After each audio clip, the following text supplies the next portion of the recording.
do you know of business firms, entities that have played Russian roulette with their business when it comes to lack of training for their employees that have put them in hot water? Oh, absolutely. And sidebar business that I do, I have quite a healthy expert witness, and I do a number of areas. By the way, I work plaintiff defense, I work criminal matters, litigation matters, I worked incidents involving plaintiffs and defense, certainly not a hired gun.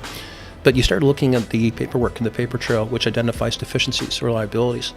And you find out people that are working events and working gigs, overseeing safety and whatnot without training. Just the bare limits, and that they're being exposed to and expected to act in a chaotic world, a crazy world, without any reasonable sense of expectation, because there's no training. There's no training provided to them in restraint and detention. That's some of the first questions I ask a prospective client. Does any of your guards, does any of your people, might there be a requirement for them to restrain a person or detain a person and or ask a person to leave? If you've said yes to any of those three questions, can I see your policy? Can I see your procedure? And can I see the training that you provided adults and how to respond? What's your violence policy?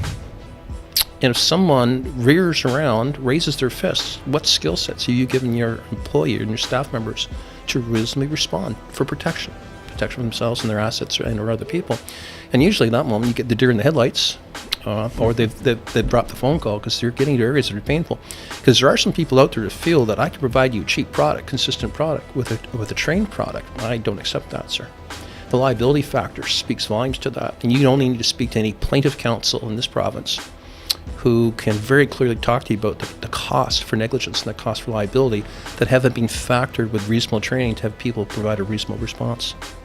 I mean, like, Steve, what I'm hearing today... Is that fair? It's very fair. Absolutely. What I'm hearing today and what we've experienced, and look, somebody might say this is kind of an unreasonable ask, but then to me, this is my answer to that.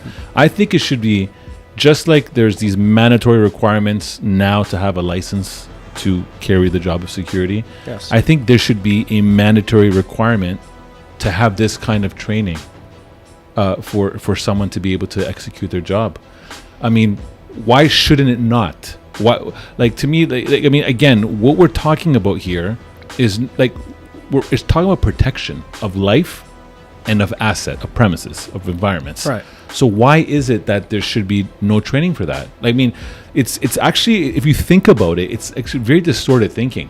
Do you know what I mean? Yeah. So to me, my 2 cents on this is that if someone's going to be walking into this industry, they need to look at everything. I mean, and a lot of when I say Russian roulette, that's truly what's happening right now. We're going to take the chance where something's not going to probably happen until it happens. And when it happens, guess who they're going to be calling? Well, you're throwing dice on a table, Right. and you hope it doesn't come up cat eyes. Right. Because then when it does, that's check. And what options do you have? And I'm not certain if there's going to be prospective clients or people out there kind of wondering what it is you teach and how you teach it. Here's a question I put to you. If you point of reference, I'd ask you to talk about a government website. That's the Public Services Health and Safety Association. That's the education wing of the Ministry of Labor. I invite people to go on to that website. And that's there again, the education wing of the Ministry of Labor. They have actually prepared a document on security provision. And with that, they ask you to talk about your training. They ask you to view it, and can you answer these questions? So the basis of your training, does it have some form of expertise? Is there insurance to cover for that training, right? Can you provide the background of the trainer? Where's that training package come from? Is it court defensible? Is it something that a person can speak to if it's challenged in the curriculum? Those are questions a lot of people want to back off. So if there's clients out there that want to hire a security company, just not yours. What I'd ask them to think, okay, have you ever have requested proof of training? The security company, we'll call it ABC Security.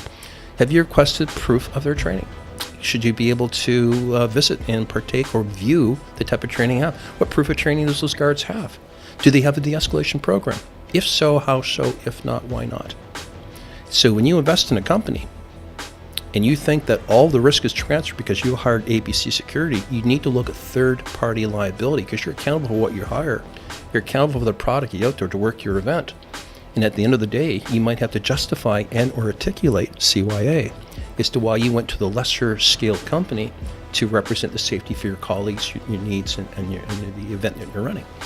So you get what you pay for in life. I'm sorry, I hope that doesn't come across disingenuous. No. That's And yeah, you can get security guards out there for probably $16 an hour. All right. But what are you getting? Somewhere. Right. Yeah, somewhere. Yeah. And what are you getting? What Yes. are you honestly, reasonably getting? Right. What sense of accountability have you considered and looked at? So I ask those questions, and I guess it's easy for me to say that because I'm not hiring the security entities. But at the end of the day, when you take a look at appropriate security resources to exercise judgment, to not create a situation that's alarming, not newsworthy item, and to put reasonable steps in place and reasonable actions for people, that's ultimately what you're probably going to want to secure.